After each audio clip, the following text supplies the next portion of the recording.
Hi, today's lesson, or one of the first lessons this week for journalism, is I want to talk about what a budget is for a newspaper, magazine, television show. All of these have what's called a budget.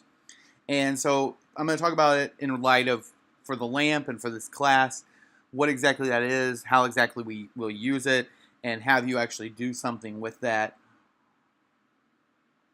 in preparation for your next story.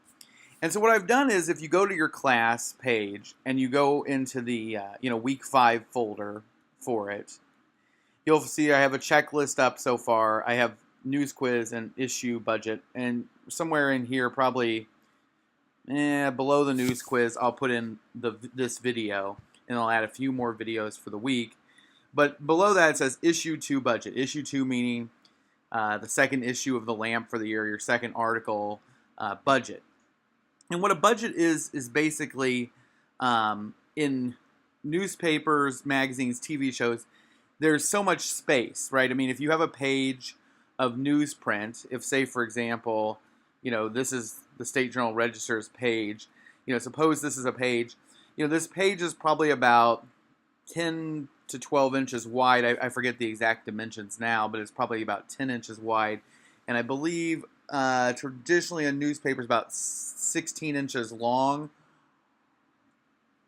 So what you actually do is you do columns, and I talked about this in a previous, but there's 1, 2, 3, 4, 5 columns here. 1, 2, 3, 4, 5. So 5 columns by, let's say, 16 inches. That means there's 80 inches of space on this page. 80, not 80 inches of space, 80 column inches of space on this page. And so what happens is you have to fill that up. And so what you do is you budget the amount of stories and photos and everything for the page. And so, for example, like this story here, usually you measure them in column inches. And, this looks like each leg of this story is about, 2 to 3 inches. So that means you've got somewhere with 4 columns, you've got somewhere around, 8 inches of text on the page. And then there's a jump. And so it's after the jump another 10 inches or, or 5 inches. I don't know what it is. I'm not going to look at it right now. But the basic idea there is okay, if this story is 20 inches and then this story over here is 20 inches and this one's 20 inches, then you could get all 3 of these stories on the page. But if you have a photo, it's going to take up this much space, and a headline takes up this much space. And so a budget, instead of being about money, is about how do you budget your space in a newspaper.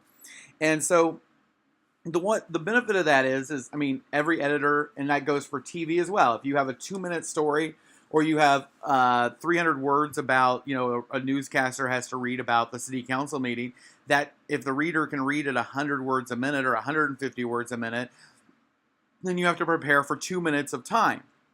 With commercials, with weather, with sports and other things, you may go, we don't have time for that, right? And so you then make priorities. We have to cut that back to 100 words. We have to cut this over to 40 words. And so a budget basically allows you to know what you need, what you have, where it's going, things like that. And it's just basically your budget. But instead of it being about money, it's about words and space. So with that said, that's just a photo of that story. I wanted to see the picture of that person who had the IDs. I have 2 questions on this week's news quiz about it. Anyway, so if you come here to the budget, issue 2 budget story, and you click here, what you find is every publication will have what's called a budget. And a budget is basically just that counting. And what this allows it to do is when the editor goes to put the stories onto the page or into the paper, or when they go to put together the newscast, they know, okay, these are the stories that are supposed to be coming in. These are the stories that are here. This is the art. Here's who wrote it. Here's how long it is. Things like that. And so this basically, as you decide, I'm going to write a story, you put it on the budget. And that basically makes your editor aware of the fact that what you're doing is you're going to have something to put onto the page. And so what happens is you usually you start off and you have a slug for it. And so you just enter this information in. And the benefit of this is once it's all on a form or on a piece of paper, once it's all on this piece of paper, any editor can come along and they can go, oh, I think this is a page 1 story, and they can then write it in pen on there and say, page 1, or they could, enter in, they could actually type it onto the budget, like, this is page 1 or something like that, or this goes inside, or this can be held. They can make notes about it, and then what happens is they can print that out, or they can have a copy of it, and as they're putting together the paper, they can literally look, and they can, it's a checklist. It's a way to go, did we get everything in? Did we not get everything in? And it's not just a relying upon me remembering that so-and-so said they were going to have a story, because it gets forgotten. And then what happens is when we look at it, if you write it well and it sounds compelling, if you write and describe your story really well, then probably an editor might go, oh, that's a front page story. And that's ultimately what you want. You want stories to get good play. You want people to read them. And so that's an important thing to do. And so the budget allows for the editors to know what you have and to be able to put it where it needs to go. And so what the slug is the slug is, as you know, just the name we give for a story, like Smith story or something else, or baseball game story, whatever you want to call it. You don't have to put the word story on it, but you give it a name. And then what you do is you describe the story. Basically, you put either the lead or the nut graph on there. And basically, this is like, you put something like the Loggers. I probably wouldn't bolden that, but it's not a big deal if you did. The Loggers played Parkland on Tuesday, winning by 3 runs or something like that. Final score was 12-9 or something. Whatever it be, right? But, of course, you want it to also be something more than just informational. You also want it to be like, oh, well, this is just a standard story. Maybe it says the Loggers played number 1 seeded Parkland and won, or something like that. This was a big victory for the struggling Loggers. Something like that. And, you whatever it be, maybe so-and-so returned after days without. So you describe the story. You give why it's important. Then you put your name on it. So in this case, it'd be Timothy McKenzie. Then if you have art, in the case with you guys, this is just a question you have, is do you have art? And that may be you have to go take it, or you've gotten a friend to take it, or you've talked to me and I found somebody who could take the photos. And if you don't have art, if you don't have photos, art is just photos. It could be a graphic. It could be something that a club or a team gave you. If you don't, you put no. If you say yes, then usually you would put like, I have a graphic from the PR department or something, right? Or maybe you would say yes, 4 photos in emailed to Tim McKenzie, something like that, right? And so then you describe it. You tell how many photos, you tell what kind of graphics, that kind of thing. Sidebars. That's basically just, is there a story that's related to this? And the idea being there is like, maybe you would say, I have a story about first base player Joe Joson, right? I don't know.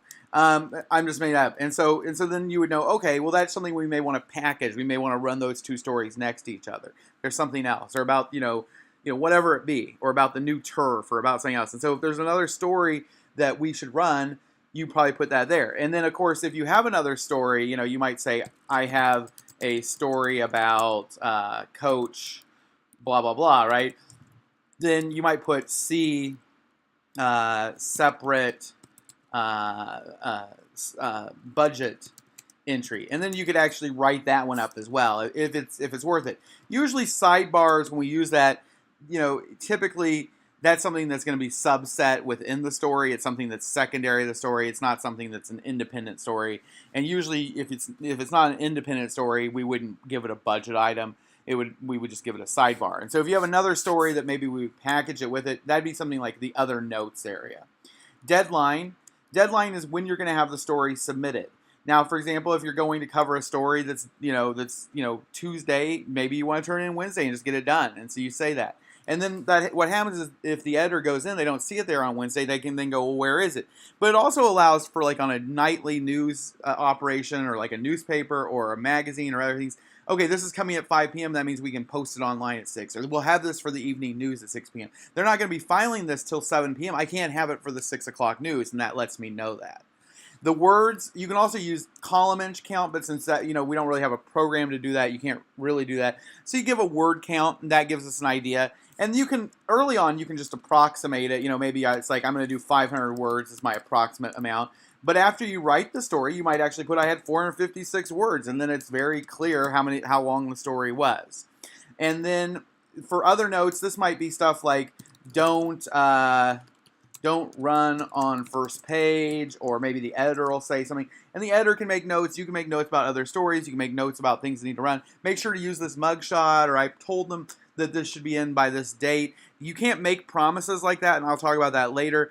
But you at least can give us any heads up on stuff that maybe would be important to the editor. That way they're not just kind of running into something unexpected. And that's how you do it. Now, basically, for this assignment, or for this, what I want you to do is I want you to actually go in. This is a wiki on here, and I want you to actually go in and fill this out. So what I want you to do is you can go in, just highlight what this first entry, hit Control C or Command C or whatever the method of copying is on your computer, and then hit Command V or Control V, V as in Victor, and that will paste it. And then go ahead and enter in your information. Put in, my story, and go ahead and enter it. Don't delete this. And if somebody does delete it, that's fine. I can make a new copy of it. But you can also always just copy. If somebody's already filled this out, you can just copy what they have and then just delete their information and redo it. It's not really a big deal. But that's the way you do it. You enter it in, and this file that you have on that page is called a wiki, and so you have access to edit it, to change it, to do anything you want, and that's basically the way that goes. And so that's available. Please do that. And when you do that, I will give you your next assignment. Thanks.